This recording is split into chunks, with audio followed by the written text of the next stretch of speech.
Y conmigo está José Manuel Sevillano de la Cámara Nacional de Contrataciones Públicas. Buen día, gracias por aceptar la invitación. Buen día, gracias a ti, Félix, por la invitación. En la Asamblea Nacional, usted estuvo pendiente cuando la Asamblea anterior discutió en su momento sacar a las empresas corruptas de las licitaciones con el Estado. Es más, fue una de las promesas de campaña del entonces presidente de la República, José Raúl Mulino. Firmó un pacto en transparencia internacional para presentar las iniciativas. Este proyecto fue aprobado, aunque sea en el primer debate, pero después hubo una reforma que excluyó el tema de las empresas corruptas. Para esta nueva asamblea ha ocurrido todo lo contrario. Este proyecto ni fue aprobado en primer debate, es más, lo rechazaron de plano. Sí. ¿Qué opina la Cámara de Contrataciones Públicas con lo que ha pasado en la Asamblea Nacional?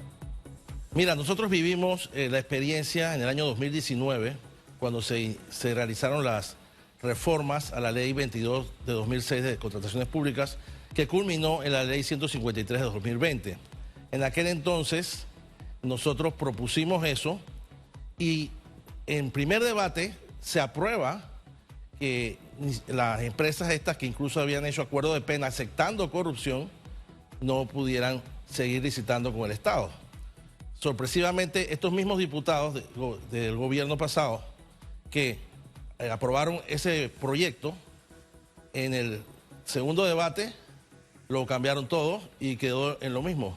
Empresas que ridículamente, después de haber aceptado actos de corrupción, pueden seguir licitando con el Estado y aquí no ha pasado nada.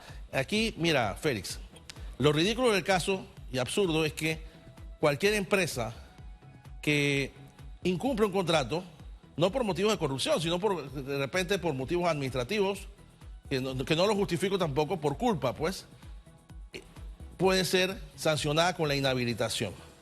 O sea, tú puedes ver una empresa sancionada con inhabilitación por 3 años y estas empresas que se han incurrido en corrupción abiertamente, y esto es como un descaro, ¿no? Pueden seguir licitando.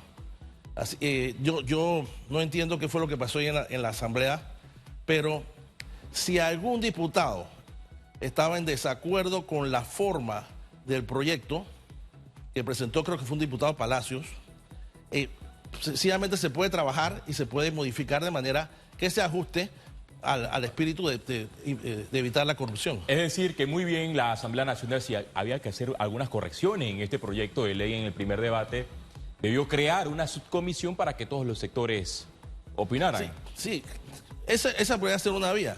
Mira, aquí yo he visto diputados que se están rasgando las vestiduras diciendo que esto viola la Constitución. Yo me atrevo a enfrentarlos en cualquier debate para decirles que aquí no hay ninguna violación a la Constitución. Mire, por ejemplo, aquí los contadores públicos autorizados, si ellos, para ejercer la profesión de contador público autorizado, usted tiene que presentar un certificado de que ni siquiera tiene un proceso penal en su contra.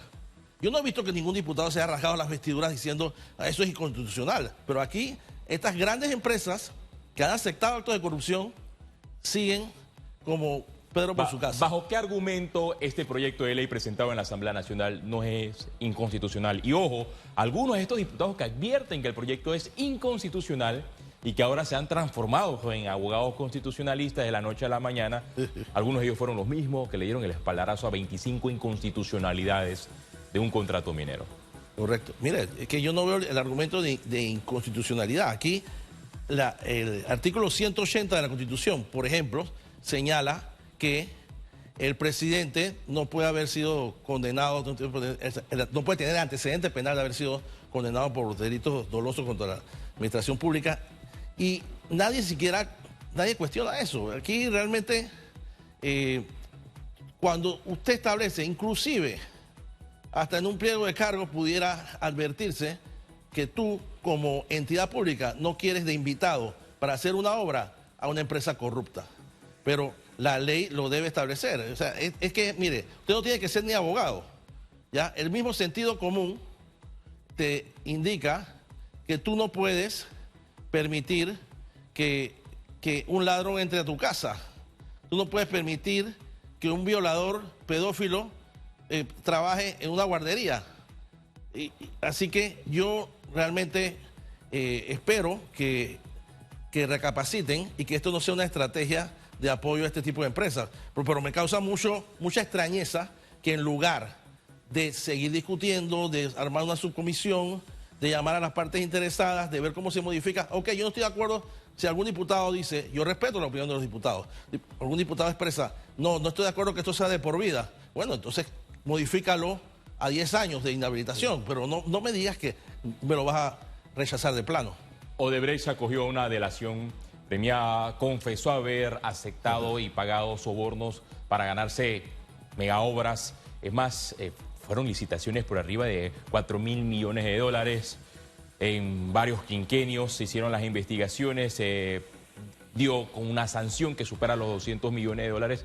Pero el argumento de Odebrecht ante los tribunales de cumplimiento, porque allí se han visto las caras, tanto Ministerio Público como los representantes de Odebrecht, es que Odebrecht ha incumplido con los pagos de la sanción, la empresa condenada por corrupción.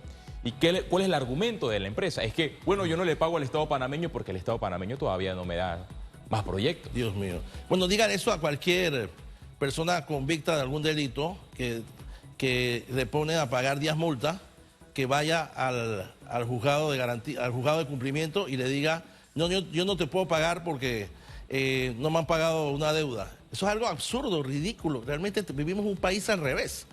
O sea, empresas corruptas, inclusive condenadas afuera y condenadas adentro, hacen lo que les da la gana. Y yo pienso que ya es el momento de ponerle el cascabel al gato. ¿Cuál es el análisis que hace en estos momentos la Cámara Nacional de Contrataciones Públicas por las licitaciones o los contratos directos que se están entregando en algunas instituciones y alcaldías? Mire, definitivamente que hay que distinguir algunos contratos que otros, pero hay unos contratos que no tienen ningún tipo de solvencia legal para poder sustentar que se puedan hacer directamente. ¿Cómo cuáles? ¿Cuáles? Bueno, por ejemplo, hay un contrato de unas computadoras que yo no le veo ningún sustento para hacerlo directamente.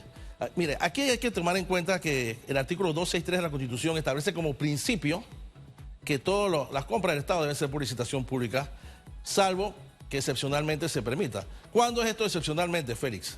Cuando se da una situación extraordinaria. Por ejemplo, tú no puedes pedir, se acaba de incendiar un vecindario y tú no puedes someterte a las rigurosidades de un acto público y esperar 6 meses a que se licite y le puedas dar los colchones a la gente donde pueda dormir. Ahí tú tienes que hacer las compras directas.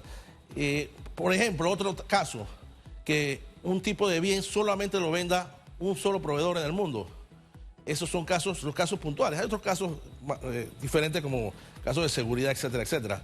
Pero tú no puedes decirme a mí, no tiene sustento legal que tú compres computadoras en compra directa a una fundación que yo no entiendo tampoco cómo cómo contrata directamente una fundación, porque las fundaciones no son entidades que realizan actos de comercio, no tienen aviso de operación. Entonces, ¿cómo tú vendes? Lo que pasa es que cuando tú oyes la palabra fundación, viene el aroma ese de beneficencia, de que todo está bonito, pero no se puede. O sea, por muy buena fe que haya, tú no puedes decirme que puedes hacer contratos directos de buena a primera. El otro argumento que se usa, no, que son más baratas.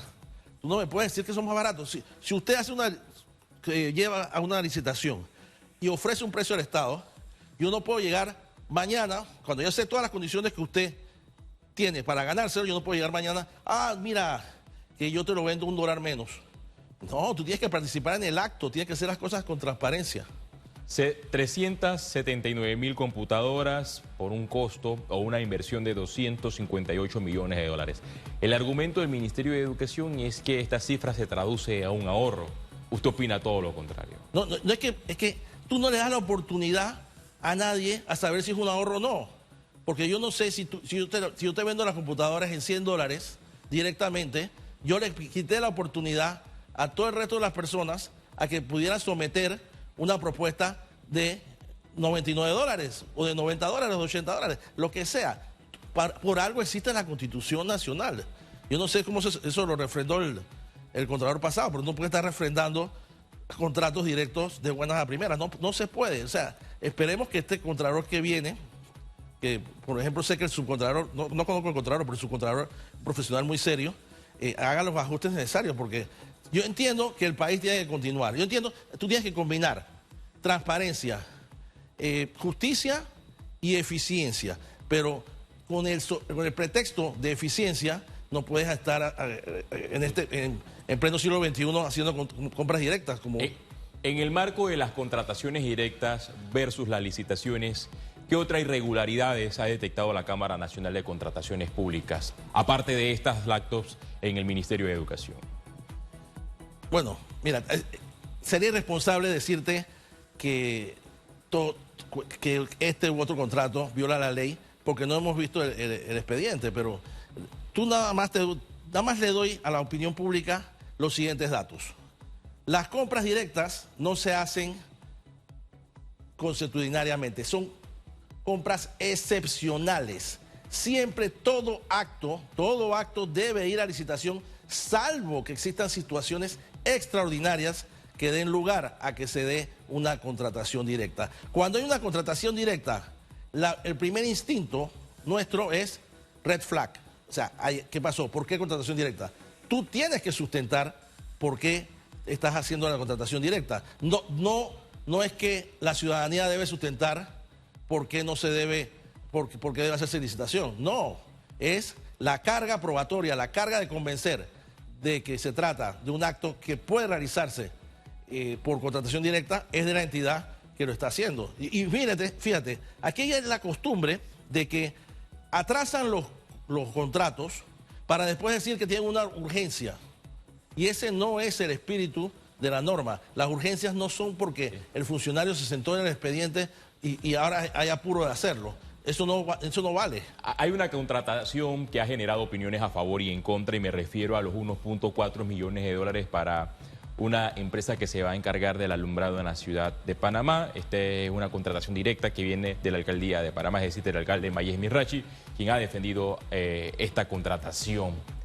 Todos sabemos que la Navidad tiene una fecha exacta. O sea, sí, exacto. ¿Por qué hacerlo de forma directa y no llevarlo a licitación? Mira, si esta misma empresa que se le entrega el contrato ha sido señalada en administraciones anteriores por no cumplir necesariamente con lo pactado. Bueno, mira, esa decisión definitivamente que debe ser ponderada, pero te explico aquí. Quizá en este primer año de la administración del señor Mirachi pudiera considerarse una contratación directa porque de manera irresponsable la administración anterior del señor Fábrega no adelantó los pasos de una licitación. Porque aquí estamos acostumbrados que todas estas compras de referentes a la Navidad que hace el municipio se hagan por contratación directa. Eso no puede ser. Mira, eso sí, tú tienes que adelantar, tienes que planificar la compra, tienes que planificar lo que vas a adquirir. Y eso lo haces, apenas termina el desfile de Navidad, tú tienes que empezar en enero a programarte para todas las adquisiciones de la Navidad del siguiente año. O sea, ahí le doy el beneficio de la duda al alcalde en el sentido de que no tuvo el tiempo, porque te explico, los tiempos no son cortos, porque primero hay un tiempo, hay una convocatoria, hay una adjudicación, puede haber acciones de reclamo en el medio, después de la adjudicación puede haber recursos de impugnación, eso va a un tribunal de contrataciones públicas y la verdad es que no le daba el tiempo para hacerlo él. Ahora, él no era responsable, esta alcaldía, la alcaldía es una entidad, pero lastimosamente por un legado ilegítimo y no deseado de la administración anterior del señor Fábrega, no se hizo el acto porque ellos, yo no sé, aquí como que ha habido una cultura de hace un par de años para acá de contrataciones directas a diestra y siniestra. La contratación directa es una medida súper excepcional y lo están agarrando de regla. No puede usarlo de regla. Sí, el alcalde Mayes Mirachi recibe un desastre de la administración del señor Fábrega. Mira, yo se lo paso. Que fue totalmente cuestionada. Se lo puedo pasar este año. Pero ¿qué usted espera para el próximo año? Yo espero que el próximo año no voy a defender una contratación directa para ese tipo de casos. El alumbrado y los demás proyectos de licitación debe ir a licitación. Todo debe ir a licitación. Todo debe ir a licitación, claro. Planifícala con tiempo. Eso es lo que tienes que hacer, planificarla con tiempo. O sea, no me puedes decir que el único que tiene foquitos es una empresa. Eso no me lo puedes decir.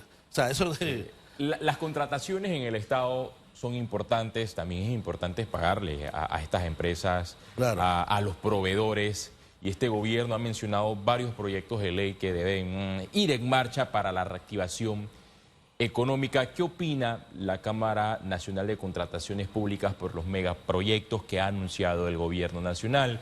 El Hospital de Mascota, el tren Panamá-David, el cuarto puente sobre el Canal de Panamá, entre otras. Bueno, digo, son proyectos que deben tener el efecto inmediato de reactivación de la economía. Yo he visto algunas opiniones al respecto que son capciosas y que llevan a la desinformación. Mire, si bien es cierto, por ejemplo, se habló del presupuesto. Yo he escuchado opiniones de que no está en el presupuesto el tren, ¿no?, de Panamá-David. Tú no tienes que tener eso en el presupuesto necesariamente. Estas mega obras depende de cuál es tu estrategia de financiamiento. Tú puedes arrancar la licitación del tren en el 2025 sin pagar un solo centavo.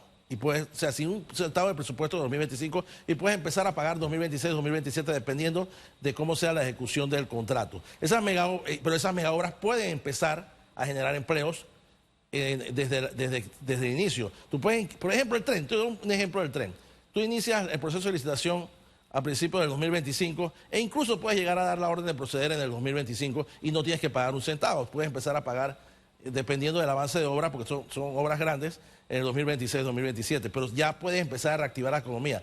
Tienes que combinar, mire, el presupuesto y la contratación pública van de la mano. Tienes que saber dominar, balancear y manejar pues los tiempos para que licitaciones y presupuesto vayan coordinadamente. Señor Sevillano, se nos acaba el tiempo, pero antes de finalizar me gustaría que en breves minutos pueda responder si usted está de acuerdo o no con la acción del ministro de Economía y Finanzas, Chapman, quien ayer retira el proyecto del presupuesto general del Estado 2025 de la Asamblea Nacional. La Asamblea emitió un informe donde señaló que el proyecto se presentó tarde, que primero debió presentarse el proyecto de responsabilidad social fiscal ante la Asamblea Nacional, que se incumple con el 7% del PIB destinado a educación, que hay instituciones importantes que no van a recibir montos adecuados en materia de inversiones.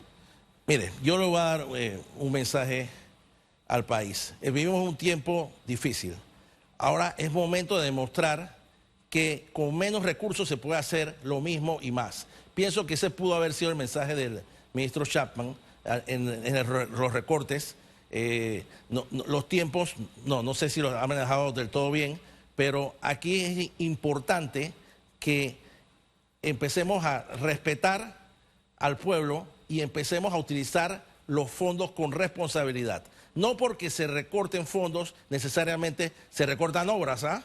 Usted puede manejarse de manera más eficiente, sí. Y aquí el Estado requiere grandes ajustes. Yo le voy a decir rapidito, aquí me parece el gobierno pasado, en plena crisis, crea instituciones totalmente innecesarias, como por ejemplo el Ministerio de la Mujer. Tú puedes abrir una dirección en el MIDES que se encargue de eso, pero tenemos que ser responsables con los recursos. Gracias, señor Sevillano, de la Cámara Nacional de Contrataciones Públicas. Sí, el gobierno anterior incrementó la deuda pública, la deuda que supera los 50.000 millones de dólares. Fue un hecho histórico y le tocará a este nuevo gobierno reestructurar ese escenario y ver entonces cómo presenta un nuevo proyecto de ley en la Asamblea Nacional que no vaya en vía contraria a la Constitución, que no vaya en vía contraria a las leyes panameñas y que él mismo sea aprobado, porque este lunes se espera que el ministro Chapman presente ante la Asamblea Nacional el proyecto de responsabilidad fiscal. Nuevamente, gracias por su participación en Radiografía. Son las 8:21 minutos. Pausa. Regresamos en minutos.